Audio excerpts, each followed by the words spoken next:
পর্দায় দর্শকদের মন অনায়াসেই জয় করে এসেছেন বলিউড বাদশা শাহরুখ খান। কয়েক দশক ধরে বলিউডে রাজ করছেন তিনি। এখনও তার সিনেমা মানেই প্রেক্ষাগৃহে উপচে পড়া ভিড়। পর্দায় তার ভিন্ন রূপ, কখনো মুখ ঢেকে যোদ্ধার বেশে, কখনো দাড়ি চুলে এক অচেনা বেশে। তবুও রাজার মতো হাজির হন কিং খান। তবে এবার তিনি ফিরছেন এমন এক চরিত্রে যাকে ঘিরে জড়িয়ে যাচ্ছে পারিবারিক আবেগ, প্রেম, অতীত আর ভবিষ্যৎ। সব মিলিয়ে যেন এক আধুনিক কাহিনী। বলিউডে আসছে শাহরুখের নতুন ছবি কিং। তবে কিং শুধু ছবির নাম নয়, শাহরুখের আত্মপরিচয়ও। এই ছবিতে তার সঙ্গে রয়েছেন মেয়ে সুহানা খানও।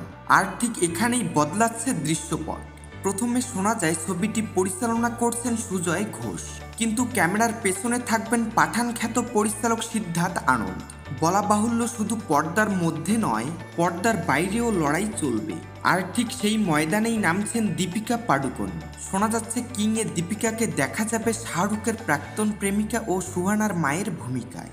যদিও চরিত্রটি কেমিও, কিন্তু এই অতিথি হাজরেই নাকি হয়ে উঠবে ছবির সবচেয়ে বড় চমক। সেই নিয়েই কিং খান মজার ছলে বলেছিলেন, দীপিকাই তো আমার প্রাক্তন প্রেমিকা সুহানার মা। পরিচালনার পালা বদলের পরও শাহরুখ তার এই প্রজেক্টের প্রতি এতটাই যত্নবান যে বাজেট নিয়েও ভেঙে ফেলেছেন পুরনো রেকর্ড। আগামী মাস থেকেই শুরু হতে চলেছে দীপিকার শুটিং পর্ব।